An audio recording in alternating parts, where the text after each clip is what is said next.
Ooh, another white boy with a podcast. Pronouns, Jim Bro. Another white boy with a podcast. You want to see the video? It went viral. Hi Gains Gurus and welcome to TMGP, the Muscle Growth Podcast, Episode 9. I am your host, Roscoe, and today we are welcoming Jared Maynard, a seasoned physical therapist with 9 years of experience in physiotherapy, onto the show. With a remarkable journey spanning 17 years in the realm of lifting, Jared has dedicated 8 years to guiding and supporting individuals in their fitness journeys, particularly in the challenging environment of the gym. Despite his extensive background in healthcare, Jared acknowledges its shortcomings, especially in addressing injuries. His personal encounter with health struggles took a significant turn when he fell critically ill, spending 5 weeks in the ICU due to HLH disease. Enduring a 40-pound weight loss, predominantly lean tissue, Jared attributes his survival to the initial muscle tissue he had built over the years. Now weighing over 180 pounds, a remarkable recovery from his ICU weight of 150 pounds, Jared underscores the importance of muscle for longevity and for overall well-being. His story embodies the essence of bouncing back with a focus on strength and muscle memory, helping to bring him back to his original 193 pounds from his time in the ICU and his current resilient state. In the face of adversity, Jared has embraced resistance training since June 2023, making a triumphant return to the early stages of getting back on his feet. Despite relying on a walker and a cane initially, Jared remains determined and trusts the process, seeking inspiration and motivation from his own journey. Adding to his resilience, Jared has enlisted the help of a coach in his business, emphasizing the power of teamwork and support in overcoming challenges. Now, with a focus on resistance training, Jared is an inspirational force, motivating others through his courage and determination. Looking ahead, Jared has set ambitious goals, aiming to participate in a powerlifting meet this year. Undeterred by setbacks, he plans to compete in 2 to 3 meets, targeting personal records and pushing his limits.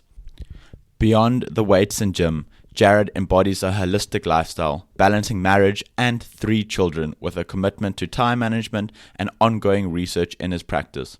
His aim is to make the journey sustainable, enjoyable, and beneficial, not just physically, but mentally and emotionally. Join us as we delve into Jared's extraordinary journey, discovering the super inspirational individual who epitomizes the power of resilience, determination, and the enduring spirit of a true powerhouse.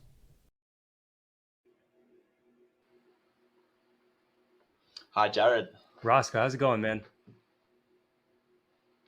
I'm doing all right. Just finished a little stunt with COVID, so getting better. And yourself? I'm doing okay. COVID's never fun. I went through, not COVID, but a bout of pneumonia, and I had to have 3 courses of antibiotics through like November, December.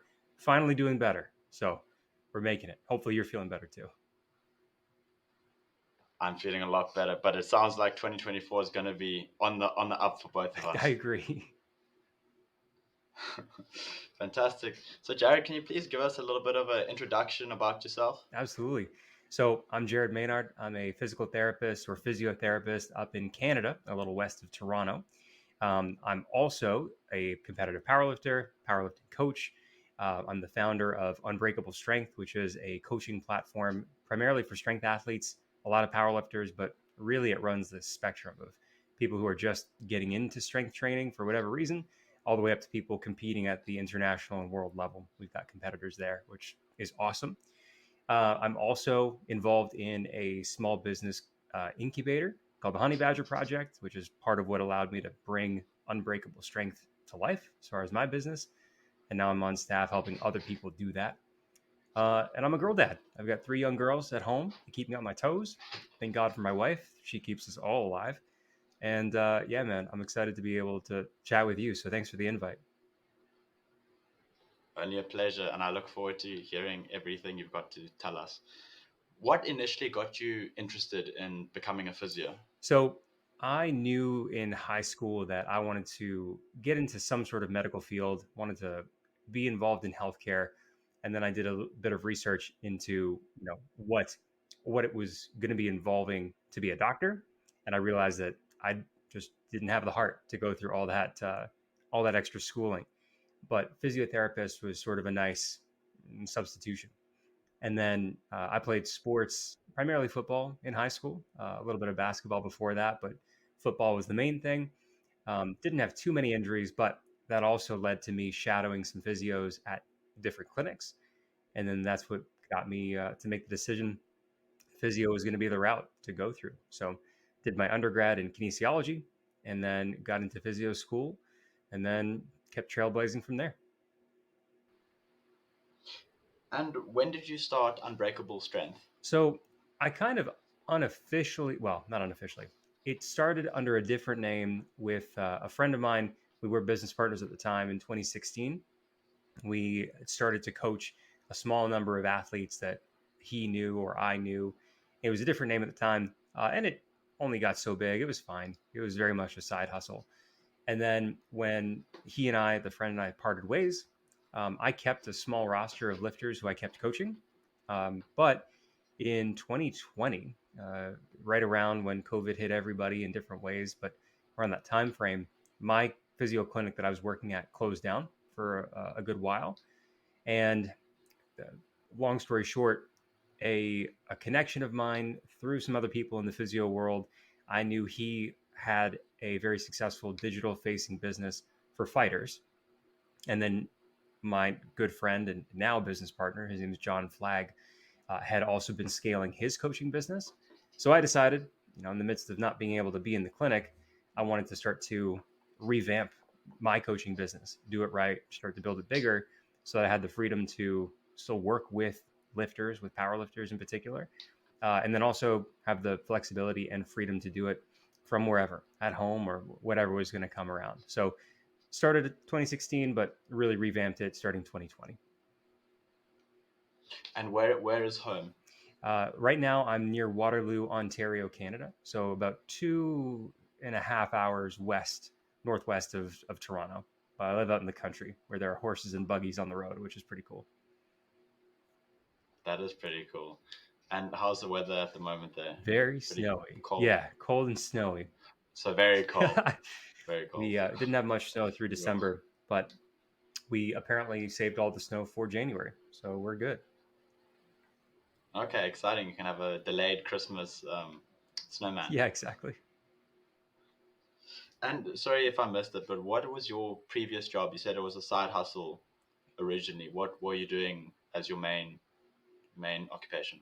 Yeah, so I graduated physio school in 2015. So my main job was working in a physio clinic. And yeah, I've worked in different clinics from 2015 until 2021. And then in summer of 2021 was when I went full time with my business and then also with the Honey Badger Project, that small business incubator. So yeah, the side hustle was just something I did on the weekends, really, when I wasn't in the clinic and wanted to get more of a fix of working with lifters and help people getting strong. So you've been a physio for about 9 years and lifting for 17 years. Is that correct? You got it. Yeah, it's been a while.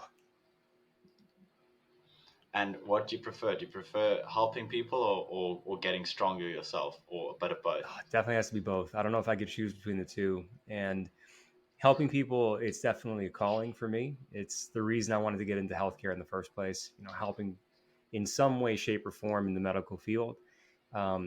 And I've always loved getting strong, especially when I started lifting weights in my parents' basement at 16 to get better at football.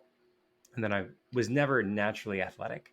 So knowing I could go into the gym, just keep showing up, consistently work hard, and I would get better, I'd get stronger, I'd build muscle. That was pretty addicting to me. So I've always loved it from that moment on. And then we'll get into it, I'm sure, but especially this past year, being strong and having enough muscle on my frame has become that much more important to the point where it literally saved my life. And football, is that soccer or American football? That's American football. Yeah. The, Okay. the Okay. rest of the world properly called soccer, football. Yeah, I'm referring to the American version though. Okay. That's cool. And like in terms of injuries and things from American football, you said you were actually okay, I mostly. was, yeah, I was lucky that way. You're one of the lucky I ones. was. Yeah. And I think the worst that I had when I was playing was, a couple of times where my elbow would smack someone else's face mask and I got a bruise or, a bit of a welt. Um, don't think I never broke anything. Don't even think I really rolled an ankle. Um, but later on, this would have been 2016, uh, far after my own playing days. I volunteered with a local football team to be the athletic trainer for them. And I saw some nasty injuries, unfortunately, for some of those boys. But I mostly emerged unscathed. I'm glad to hear that you got out unscathed and things. And oh, we mentioned there that you got into the healthcare industry. Let's chat about that. We mentioned it in our topic discussion call that the healthcare industry, in not for everyone, but in general, sucks. Let's elaborate a little bit on that. Absolutely. So when it comes to healthcare by and large, and I know it's going to vary a lot depending on where people live, which country they're in, a bunch of factors that go into it.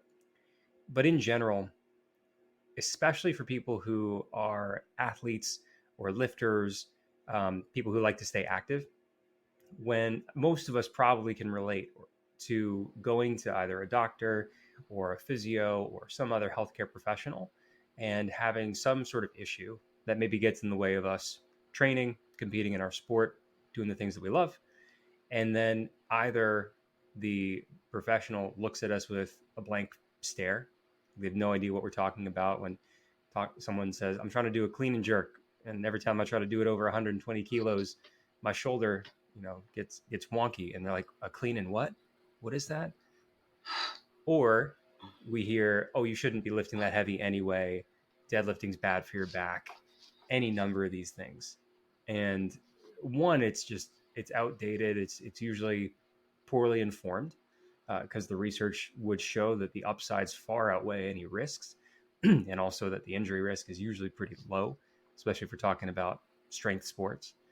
Um, but even beyond that, you know, it's tough to it's tough to have a lot of confidence that if you go ask someone for help to deal with whatever the issue is, that they're going to give you a plan that makes sense to you and allows you to stay under the bar in the gym, playing your sport, and also helps to fix the issue. And I've both experienced that as the person looking for the help. I've been on the other side of it as the professional, seeing abysmal support being offered to people, lifters and athletes again, especially. So it's just a broad problem. There's some positive change happening, but it's happening slowly, and we definitely need more of it.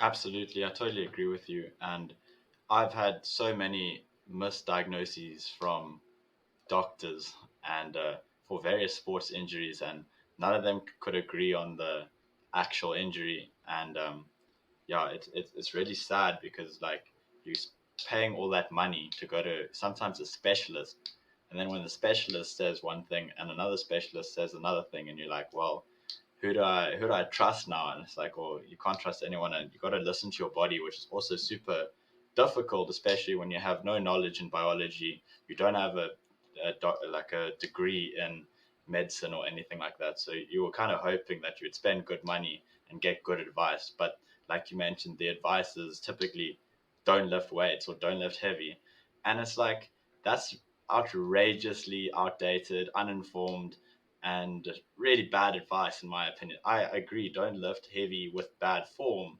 Sure, like I get that. Don't ego lift, but like sometimes you're gonna go for a PR. It's gonna be a little bit of ego, hopefully a little bit. Like you don't want to just like do a casual PR. Like there's no such thing as a casual PR unless you're like really new to the gym.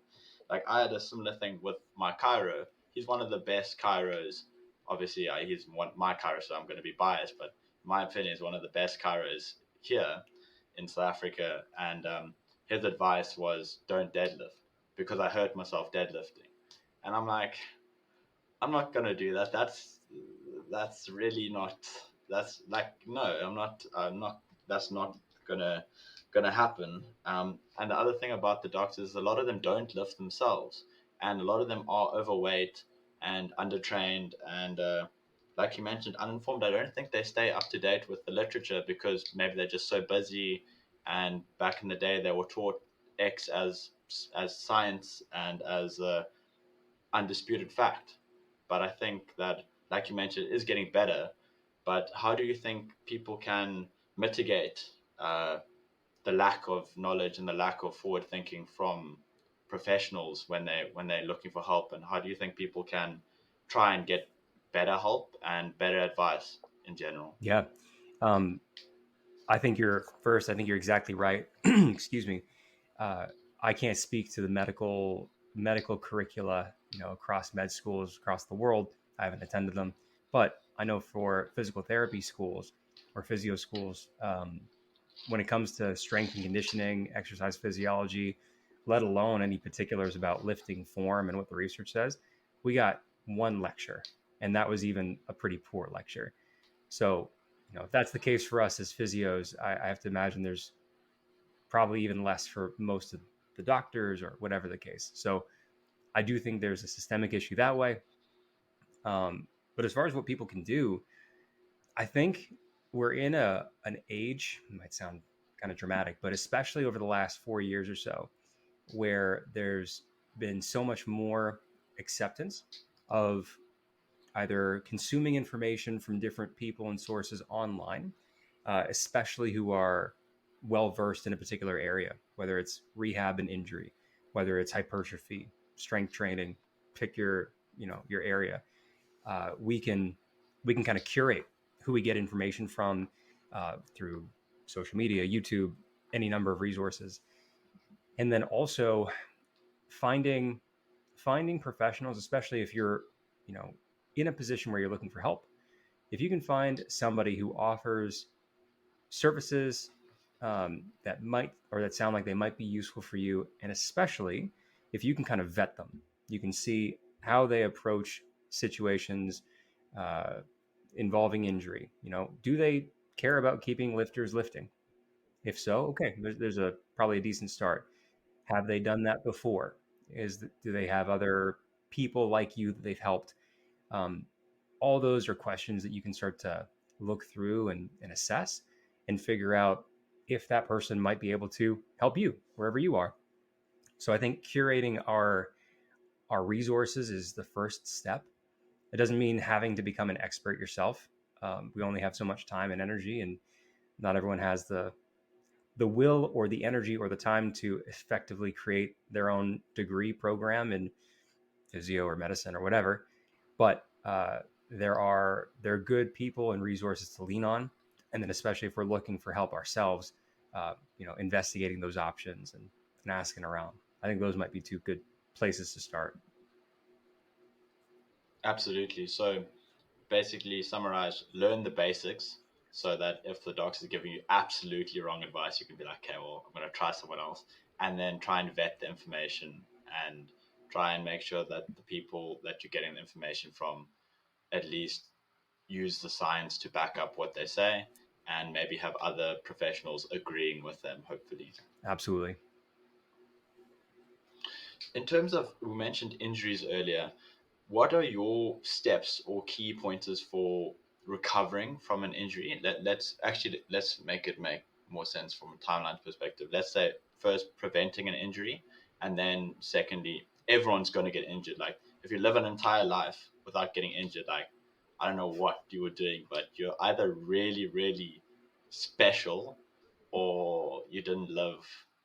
Like I don't know what you did, but you need to tell me how you did that because injuries just they happen. Like you can literally injure yourself in the shower, like doing nothing. That's why it's like might as well injure yourself lifting flipping heavy numbers rather than like getting out of bed, That's my philosophy. But rather don't injure yourself, obviously, but like, if you're gonna do it properly. No, I'm kidding. Just what are your thoughts? I agree. I agree. There's, people talk about injury risk. How do you prevent injury? And I mean, there's always risk with anything. You can get hurt getting out of bed, crossing the street, doing any number of things. And we, as humans, we accept a certain amount of risk for the things that have at least an appropriate amount of benefit or reward. So as far as lifting heavy, I'm biased, but I think it's the right bias. Not only because lifting heavy is fun and amazing, but also because based on the research, it leads to protective effects from disease, from dying early, from all cause mortality, all these different things, and getting stronger, becoming more robust physically, is in itself protective against other injuries. And there are ways to still try to keep things as relatively safe as possible in the gym while you're lifting and all that stuff. If the question is, all right, so say you got hurt, unfortunately, because it might happen, what do you do? First thing is, I mean, first of all, it sucks. It sucks getting hurt. I've been hurt a number of times myself in different ways. I had a hamstring injury that took me 2 years to figure out. I was able to figure it out better once I actually got some help from another physiotherapist who lifts. So it's going back to what we talked about before. But hamstring, back, shoulder tendonitis, I've had a bunch.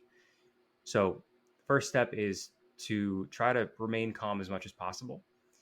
There are very rare circumstances where there might be some red flag signs where, I mean, if you've got persistent and worsening pain that doesn't go away, it just keeps getting worse, that's a sign you got to go get checked out. If you lose control of like your bowel or bladder function, that's a red flag. You got to go checked out. So thankfully, those things don't happen all that often when we're talking about injuries in the gym. But if you can do a quick check and make sure that, there's nothing super scary going on, that's great. If you want to make sure there's nothing super scary going on, that's where getting some help and getting evaluated by a professional is really helpful. Doesn't even necessarily have to be someone who lifts, but that's step one, just kind of cover those bases. After that, this is the process that I take people through when I work with them, is we want to kind of get a lay of the land and figure out what happened. When did this injury occur? Was it all of a sudden on that third deadlift repetition at 415? Or was this something that kind of built up over the last 2 months, 4 months, 6 months? What sort of movements or triggers make it worse? Is it particularly bad when you get up to a certain amount of weight? You can hit 225 and that's fine. Pounds, I'm switching to pounds now. 225, 315, that's all fine. But once you get to 405 and above, then you start to feel your back pain. That might be an intensity trigger we could identify and figure out what to do with. Same thing with volume. Maybe you've got knee pain with squatting, and when you do your 3 sets of 8, the knee doesn't like it. But if you were doing, say lower volume work, you're doing sets of 4 or 5 on some squatting movement, maybe it doesn't hurt. Fair enough. There's maybe a volume trigger there. We can also look at range of motion. It's take the same knee problem. It hurts when you get to the bottom of the squat, but it's fine for the first half or 2/3 of the movement. All that helps us to kind of figure out where we're sitting right now, what's going on, and what we have to play with. Because we want to ideally keep an athlete training for their sport, competing in their sport. If we're talking about people in the gym, we want to keep them lifting, for hypertrophy or strength or whatever it is that they care about. And we can do that by manipulating those variables. So if there's an intensity trigger for your back pain, okay, how can we choose exercise variations that still allow you to train your posterior chain, your back, your lats, your glutes, your hams, without bringing on as much or any of that pain or those symptoms that you're having? When it's volume, okay, how can we either reduce the volume or spread that volume out so you still get the stimulus that you're looking for hypertrophy, for strength adaptations, but it's just more manageable. Same thing for range of motion. And this is where I find it to be the most fun, honestly. Working through that process with somebody, especially when you find that first win, the first kind of foot in the door where someone was afraid they wouldn't be able to lift. And then you figure out a way that they can still deadlift and deadlift even relatively heavy and feel decent after. Amazing. Because, I mean, we'll probably touch on it more, but for a lot of us, we're not just in the gym simply for the physical changes. Those are amazing. You know, adding more lean tissue, being able to put up another PR, those rock. For a lot of us, it's an identity thing too. You know, gym is our second home. It is a release of stress, and it's an outlet for all that stuff. Helps us to show up better at home, at work, take care of our clients. So as much as possible, I try to keep that, whoever it is, keep that lifter doing what they love and what they care about while we address the issue. Absolutely, make some fantastic points and some good tips for recovery. I'd like to just circle back to those preventative measures on making lifts more safe. What tips and preventative measures would you suggest for in general? And then some more advanced ones if you want to go into that as well. Yeah. So this is always an interesting thing to talk about because we can get really in the weeds when we talk about the research around injury prevention or mitigating risk. It can get really murky because you then have to define what an injury is. More often than not, people will define that as some sort of situation where an athlete is missing a certain amount of training time, has to take time off of their training as it normally would happen. So first, it's going to come down to progressive overload, or thinking more broadly, we can think of the stress that we have to endure in the gym for whatever our goals are and our overall capacity to handle it. So stresses are going to be the volume that we're lifting, the amount of weight that we're lifting, but it's also going to be, how well we're sleeping. Are we adequately fueling for recovery and performance? Are we hydrating? There are a bunch of different things that go into it. And the general rule of thumb is if the stress exceeds our capacity to handle that stress or stress in general, that's when an injury might occur, whether it's a strained muscle or a fracture or whatever the case. So when it comes to lifting and how to avoid injury as much as possible, don't be an idiot is my first piece. So if you're going in, you're used to squatting twice a week and you're doing 3 sets of 5 on one day, and maybe you've got, I don't know, a hack squat and 3 sets of 10, it's probably not a great idea the next week to do 5 sets of 5 on the squat and 4 sets of 10 and just have these big jumps in volume or slap on a whole bunch of weight that you're not quite ready for. So make sure that you are progressively challenging yourself, but don't be greedy. Don't be an idiot. Little by little. I mean, you mentioned the newbie gains earlier, and man, if I could get those newbie gains back, that would be amazing. So if you're new to lifting and you're able to put on 5 or 10 pounds every week, amazing. Do that. But just make it appropriate. Make the increases appropriate for you. That's number one. It's also an interesting conversation around technique and form. And there's, different schools of thought in the research. We can look at lifting with quote unquote good form for a particular movement. How much does that impact injury risk? And it's just not a clear-cut answer. However, the way I like to look at it is, yes, lifting with certain form characteristics, on one hand, might make injury a little bit less likely. But really where I like to focus is making it as efficient as possible, mechanically speaking. So if we're deadlifting, we just can't lift as much weight with a big old rounded lumbar spine as we can with a more flat or neutral spine. Again, in the research, we find that even a flat looking lumbar spine actually has a good degree of flexion to it when you get some super sophisticated imaging. However, the point is we can feel better, we can lift more weight and lift more weight consistently when we have perhaps that stacked, more neutral lumbar spine. So I'm a fan of that. So again, learning what the foundations of technique and form are is always going to be in style, in my opinion. And then the longer that you do it, the more that you can kind of play with the technique a little bit, depending on your limb lengths and your anatomy and what you find works well for you in certain contexts. But starting with pretty solid conventional form on these movements, learning how to get comfortable with them, and being comfortable and consistent for a while, that's always a good place, and it tends to help knock down that injury risk. Absolutely, and I think you make a good point about don't be an idiot. Unfortunately, I think that the people that you need to tell not to be an idiot, they probably don't think it's them that you're talking to. No. Because ignorance is bliss in that sense. Yeah, and also, if anyone's putting on 5 to 10 pounds of muscle a week, you mentioned the newbie gains, you should become a bodybuilder 100%. If you're putting on 5 to 10 pounds of muscle a week, bodybuilding's your calling.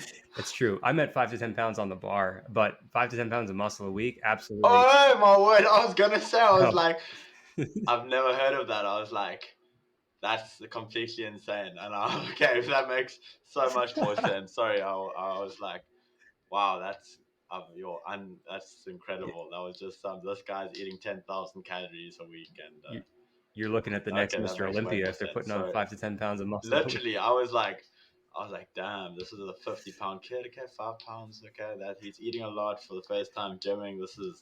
But he's at now 55 in week 1. This guy's doing well. It's going to be 60 by week 2. That's absolutely mental. So I think what would follow quite well from talking about injuries would be talking about recovery from disease and from illness and things that we've both gone through recently. But you went through a much more difficult with an autoimmune disease. Do you mind talking a little bit about what you went through and your experience and overcoming that and everything like that? Yeah, no, don't mind at all. So basically what happened for me was almost exactly a year ago, funny enough, is when I went into the hospital. Before that, for a few weeks, I thought I had just a regular head cold, which my wife and my daughters had. They got better, but I didn't. And then I kept getting worse. And what ended up happening was I had a rare autoimmune disease called HLH. The full name for it, if anybody's interested, is hemophagocytic lymphohistiocytosis. And it's just a situation where the immune system starts to attack normal healthy cells, especially red blood cells for me. And there are two kind of main categories of HLH. One is genetic, which I didn't have. So usually that's something that occurs in like newborn infants.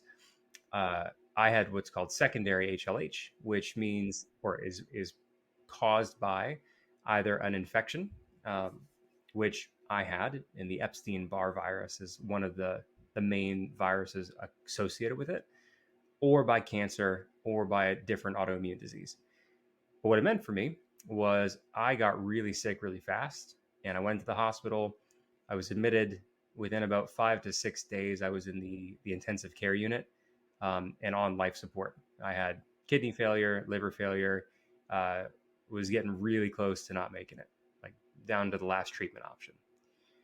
So thankfully, I mean, obviously we're here. Thankfully, I made it through. I ended up earning the name Miracle Man from some of the doctors and nurses in the ICU, just with something went wrong, how things turned around. And it's been a long road to recovery because I went into the ICU weighing about 193 pounds. And then I was heavily sedated for 5 weeks as I was on life support. And then when I woke up, I was weighing about 150. So I couldn't actually receive much nutrition at all. Couldn't receive much nutrition at all while I was in there. So what that meant was my body needed to sustain itself on the muscle that I had on my body. And it ate up about 40 pounds of lean tissue. So that's why I said at the start of the show, I've always been in favor, or I've always loved getting strong as well as helping people. And this is the situation where if I needed to be strong to actually survive, because if I wasn't, then I just wouldn't have made it through the ICU. So it was a wild ride, man. Sure. I'm so glad that you did make it, and it's very inspirational that you're back in the gym. And I believe that you're competing again in April. That's right. I signed up for a meet. Fun plot twist. That meet is not running anymore, not through any fault of my own, but Uh, I got to find another meet. So I do plan to compete at okay, least a couple times this year. So yeah, I'm back on the hunt now. that's phenomenal, and so interesting that you mentioned that the muscle ultimately saved your life. Yeah, absolutely. And it's not something that probably not ever something anyone plans on or expects, but uh, through my years of training, again, about 17 at this point, uh, strength training, being in the gym, it's done a lot for me as far as developing mental resilience and toughness, being an outlet for stress. It's something that allows me to be a better husband, a better father, better coach. And now this was just a really extreme, very serious example of how it truly saved my life in that, I needed that sustenance. And the muscle effectively was like an insurance policy. I never knew I was investing into it, at least not like this. But thank God I did, because it was there when I needed it. And it's part of why I'm so passionate now about helping people get as strong as possible, crush their goals. Um, Not because I hope anybody goes through this. I hope no one ever does, but because whether we're talking about keeping quality of life high as we get into our 60s, 70s, 80s, and beyond, we know that having more muscle helps us do that. When it comes to doing stuff around the house, when you have to take all your groceries in one trip, you can do that. And if you ever need it like I did, then it's there too. You can't do more than one trip with the groceries. It has to be one. It always You also like carry the you like I carry the groceries out in one trip. So how can you then need like it doesn't make sense. I guess some people use a trolley, but you can't always be sure that the trolley is gonna work. That's right. You got stairs and things sometimes. What was the final treatment option that ultimately saved your life? Yeah. Well, so when it comes to HLH, there's sort of a standard protocol for treatment. It usually involves chemotherapy, corticosteroids. Um, I think monoclonal antibodies are typically part of it too. And there might be some other medications that they bring in depending on the situation and what's going on. So for me, I was so sick that I couldn't actually get the full doses of the chemotherapy that they wanted to start me on. And I think the last option that we had was a round of monoclonal antibodies uh, before, before it was really about palliative options, like just the things they could do to make me comfortable while my body did whatever it was going to do. Um, and yeah, again, a lot of the treatment options were limited because of what I could handle. Because it's kind of ironic that, the things that might help to treat this disease are also toxic in and of themselves to a certain degree. So yeah, that's what it came down to for me. Sure. Well, I'm very glad that you got some of the few good well, not the few, but some of the good doctors there to save your life, and that in conjunction with the muscle and everything that you built up over your lifetime was able to pull you through. So that was very fortunate. Agreed. And I'm forever grateful exactly for those doctors, those nurses, all the health professionals who are involved in the journey. And again, we talked about helping people and also being strong. There were some of those professionals who lifted. Actually, my plastic surgeon, because I had to get a skin graft on my arm because one of the medicines in the ICU didn't go in the vein; it stayed in the skin, and it damaged all of this. If anybody's listening, I'm just pointing to my left forearm, and so I had to have a skin graft there. And my plastic surgeon was awesome. He was super professional, but you ever meet those people who are really great at what they do, but deep down he's just a bro. Like you could go get a good lifting session in with him or drink a beer and it would be awesome because he was also jacked. So like that was awesome. But him and everybody else, they did an incredible job, and I'm so fortunate to have had them in my corner. Absolutely. I'm so glad that you had them, and I think you should hit him up at some stage for a lifting session. I really should. I See, think I will. yeah, you should. That would be super cool.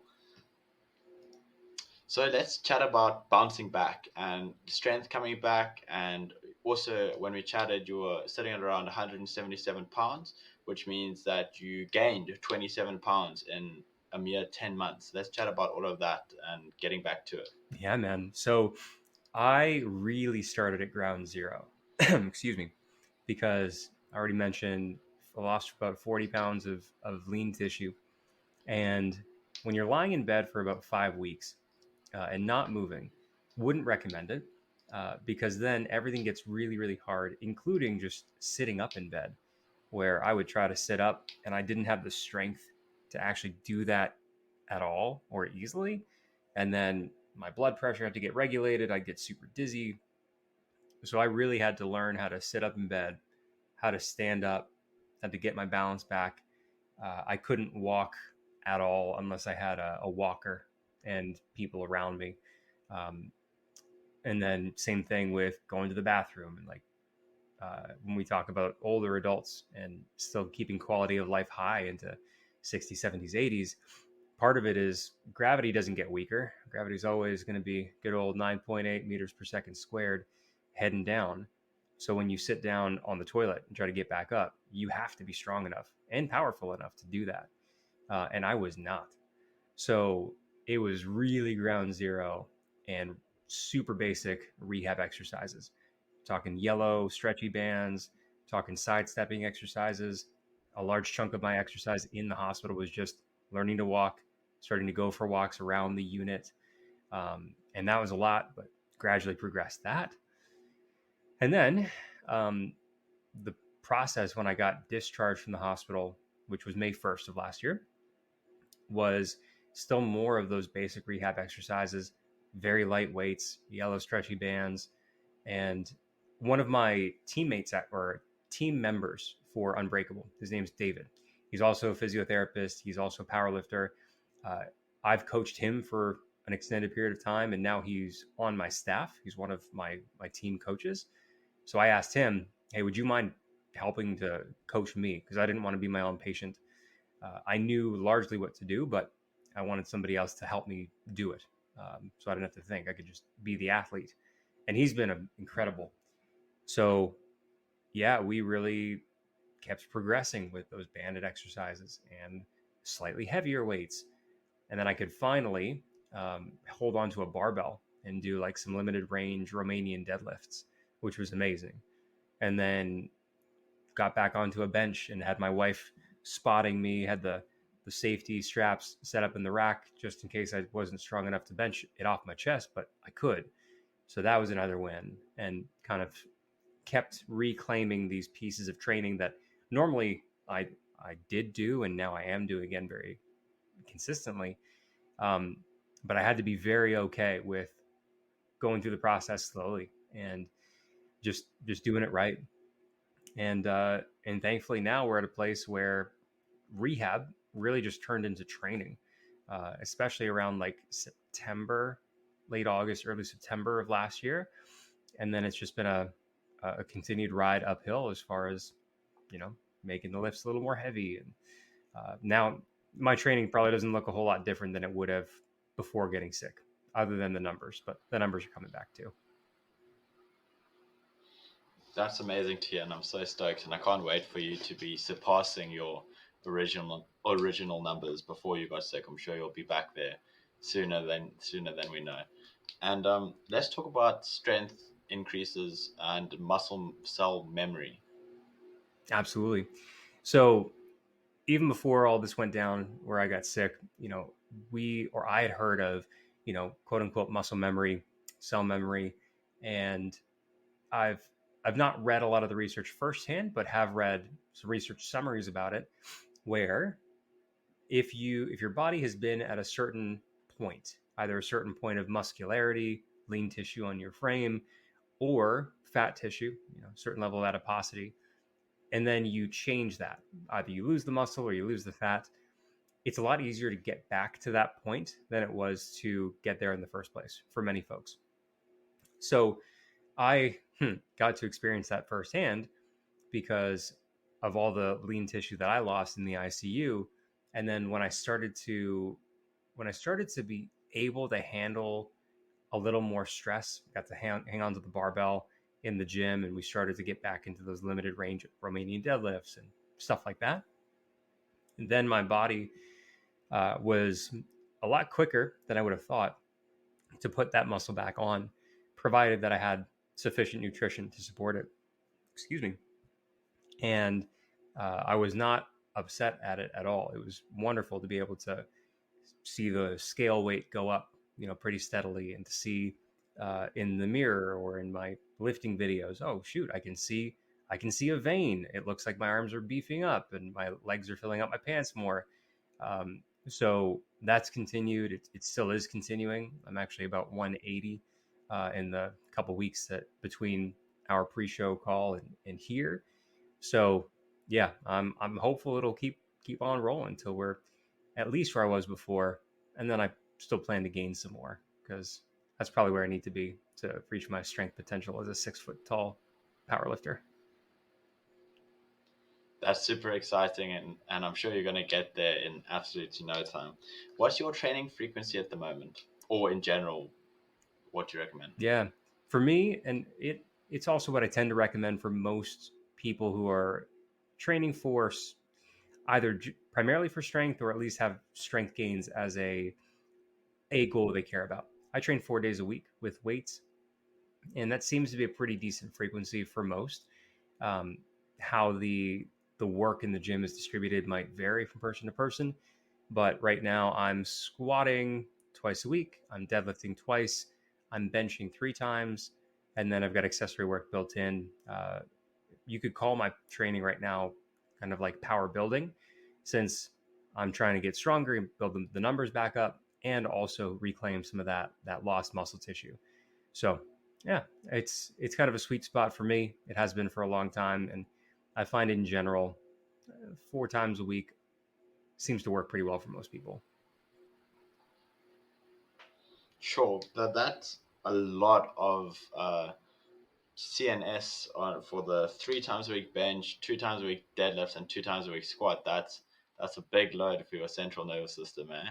But I guess if it's only 4 times a week, you've got 3 rest days. So is that kind of why you do 4 versus 5 or 6? Yes, that is a big reason, and you're right. It can be a lot of load on the CNS, and that's really where I am a fan of. Let's say you're looking at the 2 squat days. You'll probably have, excuse me, one of those be like the primary or the heavier squat day. The other day isn't always light per se, but I like using different variations that maybe really test certain pieces of the technique. So my heavy squat day might be a low bar squat. My other squat day right now is actually a safety squat bar tempo front squat. If it sounds awful, it's because it is. But it really challenges your or my position to stay upright, helps to build some of the upper back strength. So it's naturally limiting the amount of absolute load that I can use, even though it feels really hard because it's sets of 8 and it's a 3 count tempo on the way down. And that's another example of how I like to play with variables when I'm helping somebody either A, just get strong, or B, come back from an injury. I like to play with exercise variation so that someone can still feel like they're training hard, even if the absolute load they're lifting is lower and it doesn't fry their CNS. It doesn't stress out their injury area too much. I also really like to use variations that they haven't tried before, mostly because, I mean, you tell me if you relate to this, but when I've been injured before, say I pulled my back, and then I try to go do some sort of deadlift, in my mind, I'm thinking, man, I should be able to lift 405 really easy today. But maybe all I can do on that day is 250, 275. And it feels like a really big gap between where I should be, quote unquote, and where I am. But if I'm doing, let's say it's an opposite stance. If I'm a conventional deadlifter, maybe it's sumo, and it's a sumo deficit Boris deadlift with chains, and I'm just throwing out a really wild variation, I have no reference point for what I should lift that, in that variation, which I find is really useful. One, in an injury context, if we take the elements of that lift and try to make it so that it's not pissing off the injury too much, the range of motion is good, the amount of weight and the tempo can all play nicely with the person's body, great. And then it's also nice because if we don't have that frame of reference, we're not thinking we should be at a certain amount of weight. We're usually more able to make a smart decision, and we're back to not being an idiot. So yeah, there are ways to manipulate it and still kind of scratch the itch of getting in the gym, lifting something hard. Absolutely, and I feel completely the same. When I've had, like I mentioned, multiple injuries, but the most recent one was a back injury from deadlifts, and it was basically, it was not a good one. It was one where I'd come back from a festival and I hadn't slept properly. I hadn't gotten my nutrition in, and I at that stage my PR was 235 kilograms, and I was like, cool, I'm gonna just do 220, and I'd previously done 220 for 5 reps. So I was like, okay, it's fine. Let's do 220 for 3 reps because you didn't sleep well, and it's just 3 reps. So my logic back then, which it was flawed, was I'm not gonna take time between the reps. I'm just gonna grip it and rip it. I'm just gonna do 3 quickly because then if it's done quickly, it's over, and then you don't have to worry. But I didn't really do quick deadlifts up until then. For some, like, I don't know why I felt it was a special day to do it quickly. And so I did it so quickly, and I'm like, I know how to do a deadlift. Like, I do deadlifts all the time. Like, my form is good just, because I'm so used to doing it. But without thinking and with really just focusing on gripping and ripping it, my form went absolutely shoddy. And on the 3rd rep, my back went, and and then the next week I was obviously off for a while. I literally started deadlifting with just my arms, no bar, nothing. And then every week after that, 10 kilograms, 20 kilograms, 30 kilograms, and I'm back now to hopefully around 200 about. But it's really been incremental, and that gap that you mentioned, a gap of 235 kilograms, it's a big gap, and it's like, I'm not happy with that, but getting back to it, and so I'm excited to surpass that. And my new PR is 240 now, so I'm hoping Nice. to get 250 by the end of the year. But that gap is really, really challenging. But guys, just take it slow. But whenever someone mentions chains, I can't think of anyone except for that guy on Instagram or YouTube or whatever who does it's called I'm not sure exactly, but basically the walking, carrying man something, and he's on a skateboard with chains and deadlifting in a helmet, and it's the least stable deadlifter I've seen, and also he has insane weight on the bar. Wow. I must send you the video. It's completely insane. And then he does like a kickflip on the board, and I'm just like, That's our new this king. guy doesn't care.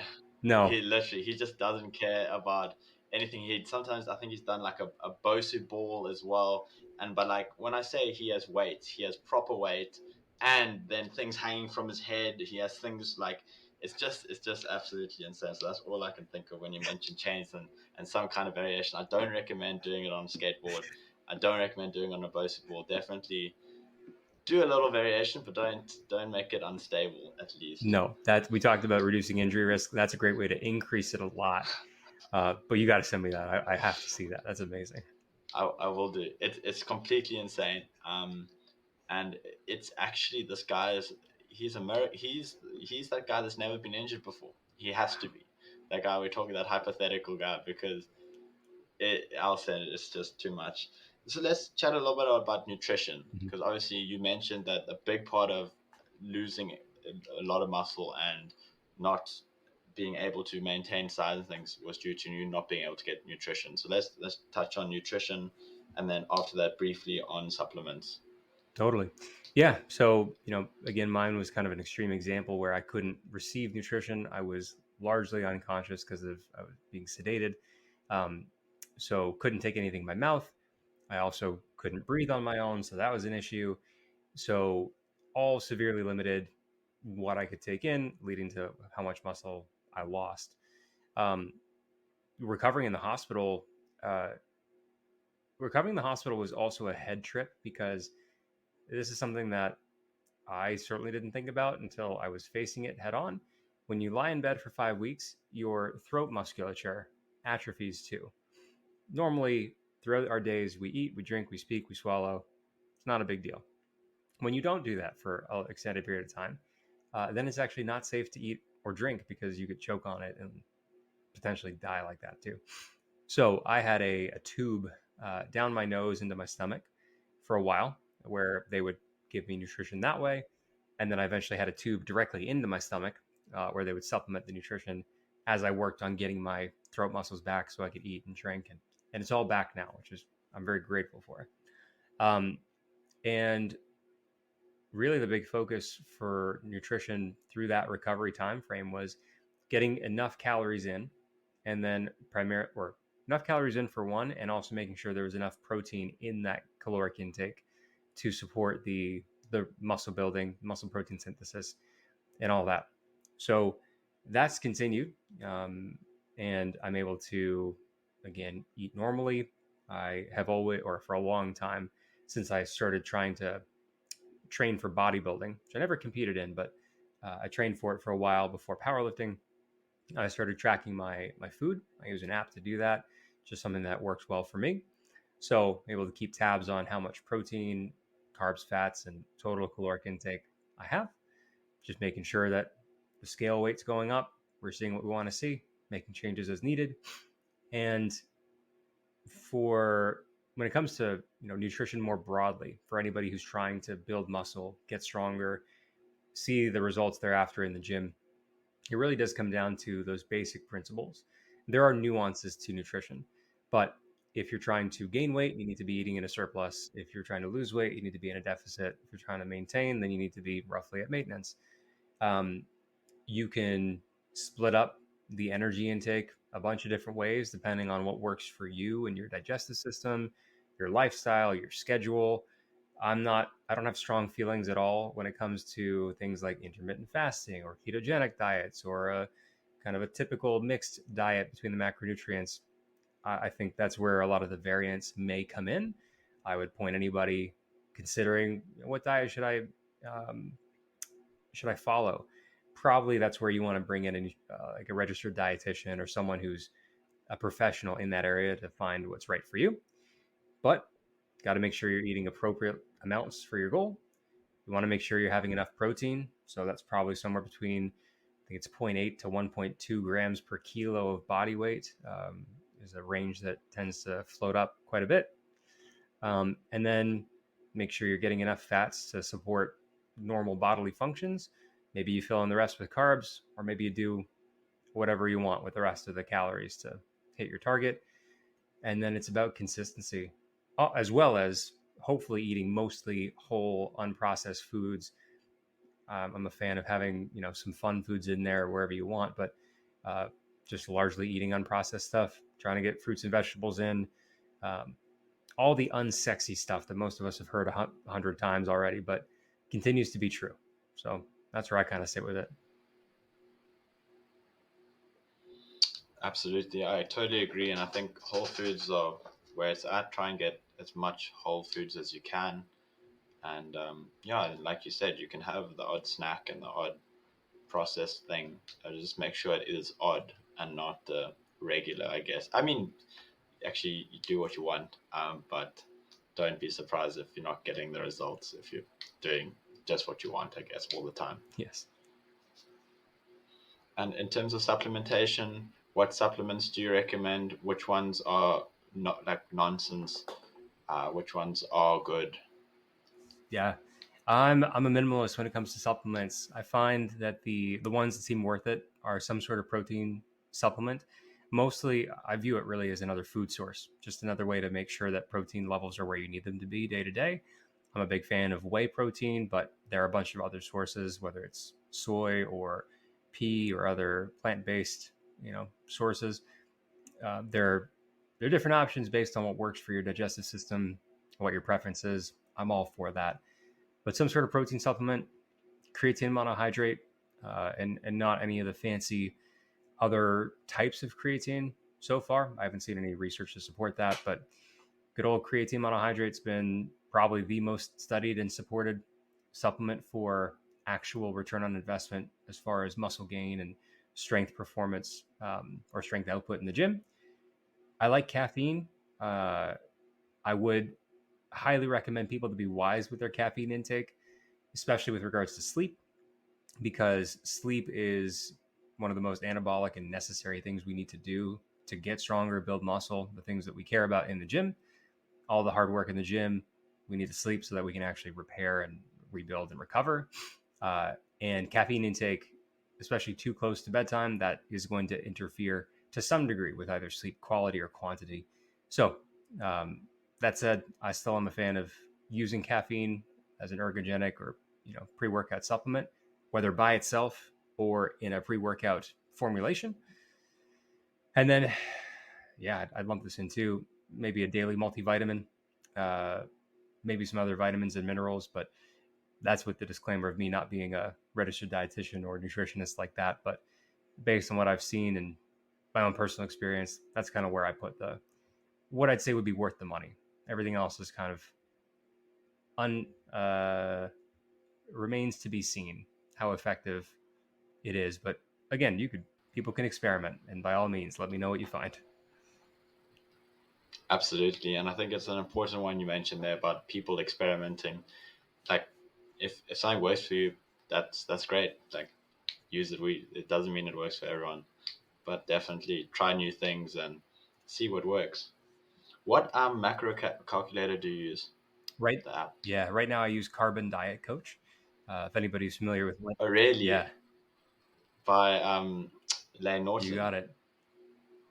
There we go. Sorry, Dr. Lane Norton. Yeah, I better get it right.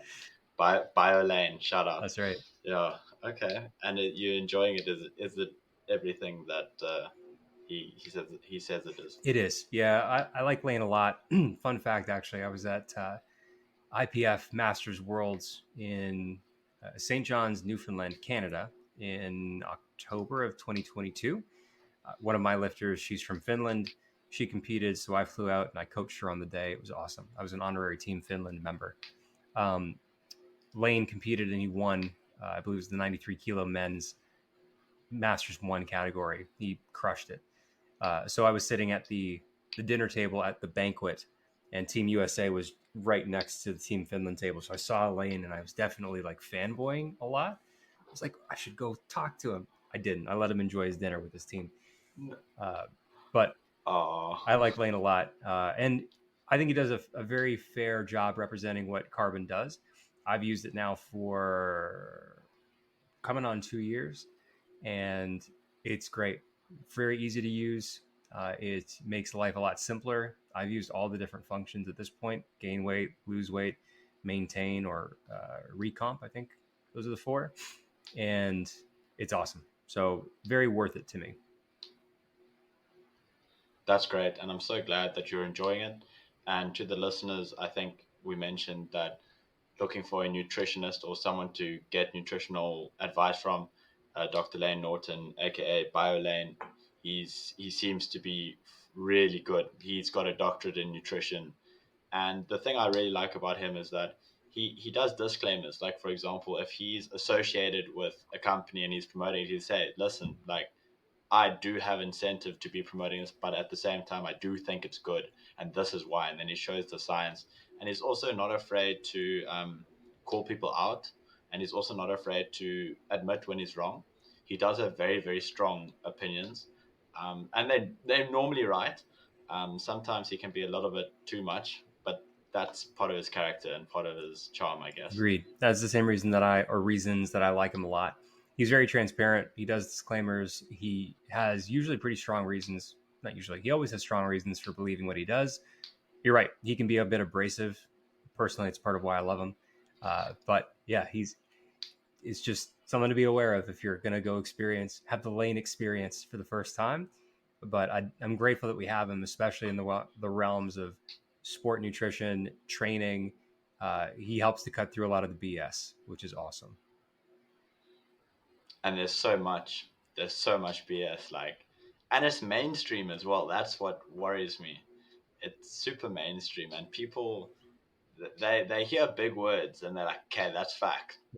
And it might be a fact, but the thing is, it's been taken out of context normally, and just like, it's actually insane what you like. And he's done some really cool things where he shows you how you can get away with saying some absurd things, which actually might be true or have some kind of truth, on a rat, for example. And then people are like, oh, it works on a rat, therefore. And you can't extrapolate, like, unless you are a rat listening. Please let me know, because that would be pretty cool, having rats listening. But no, like, you can't say because it works on a rat, it's going to work in a human exactly the same, because we both live and breathe, oxygen. It's like, okay, that's similar enough for some It's people. true. Well, on that too, I mean, you're exactly right. I'm going to butcher what Lane often says in his YouTube videos, but mechanisms don't equal meaning or something like that, where you can find a mechanism in an animal model or even in a human model or whatever, but then you have to look at the details. Okay, cool. That was like a 75,000 time dose of that particular chemical. No one's taking that in. So, he highlights the flaws there. And this is where I have a soft spot for kind of your typical consumer. And I'd say especially the people who aren't in maybe our space, into training, nutrition. Maybe they are, maybe they're new though. And you're right, there's a lot of mainstream stuff on social media, on TV, whatever the form is, people with big followings saying stuff that sounds authoritative. They're using sciencey sounding language. We can't, find necessarily where they're wrong if we don't have that background or aren't trained in actually looking at the research firsthand. So I feel for those people, because you're just trying to figure out what's true, what do I need to care about, how can I build muscle, lose weight, get healthier for myself and my family, and it's hard. So I've seen that example quite a bit with different people in my own life. So that's, I think, coming full circle to what we mentioned earlier in the show, where trying to find reliable sources, um, reliable and very transparent sources. Lane being an example, or other people like, I'm a big fan of Greg Knuckles. I'm a fan of Jeff Nippard. Other people in our space for those reasons. They'll tell you what they think. They'll tell you why. They'll show you the research. They'll also disclose any biases. And if they don't know the answer, they'll point you to someone who probably does. And it's a good starting point. Absolutely. I completely agree. I think might be a different one, but in terms of the mechanisms that you mentioned, one of his things that he often says is correlation doesn't imply causation. And I think that he made some really interesting things about something that's correlated but completely unrelated, and it just shows you that it really doesn't. It's true. One of my favorite examples of correlation not equaling causation, which came in my undergrad, it was a statistics class, was looking at the rates of homicide in a particular city and the rates of ice cream sales. And the correlation would suggest that ice cream sales equal increased murder. But in reality, it was having more to do with like the murder rate increased in the summertime when it was hot and like other factors. But just to really drive home that same point, correlation doesn't equal causation. It illustrates some sort of relationship, but there could be a lot of factors that influence it too. Stay away from ice cream. Ice cream will kill you. or the people in your town will kill you because you're eating too much ice cream. And the other thing, the last little thing on these so-called experts, some of them are highly educated and have doctorates and PhDs, and even some have medical degrees, and they just I'm like, you are so smart. Like, don't get me wrong, you have a top education, you have a doctorate, like, you're not messing around, but you're not being honest, like, or you're not reading the study, or you're like, I don't know what incentive some people have from from some of the things they say, like it doesn't make sense. But then you do a little bit of research, like Lane does, and it's like, oh, he actually has shares in this company, and it's like where's your integrity? Yeah, it's a great point, and I think it really shows how, you know, at every level of education, of wealth, of status, of any metric, people are people, and unfortunately, it means that there are going to be biases and you know whatever that can influence or taint what sort of stuff they say or do. So again, fully agree. All the more reason to be grateful for the people who aren't afraid to call that out, um, and especially the ones who aren't afraid to call it out and provide a better alternative for information, for stuff that we can follow along and place our trust in. Absolutely, you make an excellent point about also providing like a better solution than just calling it out. It's super easy to be like, okay, not that. Then like, okay, well then what? But you make a good point about then going the one step further to then say, how about this one or this resource? Absolutely. So, in closing, I just wanted to say thank you so much for coming on the show. I think your journey is inspirational, and I think you've got to show a lot of passion and motivation to be doing what you're doing and coming back and giving it horns. And I'm super excited to be watching your journey. Do you have anything you'd like to say in closing? Absolutely. Well, first of all, thank you for having me on, man. It's an honor, and I really appreciate the kind words. I'm hopeful that, with my story and my journey, and also the work that I am doing, that it makes a positive impact and just helps more people get strong. And again, strength saved my life in an unexpected way. So now my mission is to pay it forward. As far as final words, I would encourage anybody and everyone who's listening, who's working hard towards a goal, or maybe you're thinking about making a change for yourself, whether that's embarking on a new weight loss or muscle building journey, or improving your health, or taking a shot at a competition in whatever sport or discipline. I'd encourage you to embrace the suck, if it will, or if you will. Um, Hard things. I don't know. I'm just going to butcher it again. Few things that are worth having or doing are easy. So the hard things are probably worth it if it aligns with where you want to be. And yeah, I'd encourage you also to reach out to anybody who can help, or at least go on the journey with you, people who can cheer you on, celebrate the wins, people who you can learn from, and make the journey more fun. And if I can do that for anybody, I'm an open book. So feel free, shoot me a message. I'd love to chat and just hear what your journey looks like.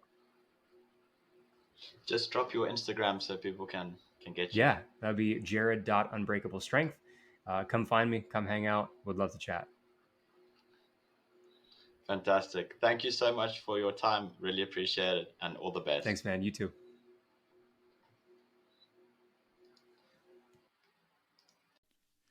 Goodbye, Gains Gurus.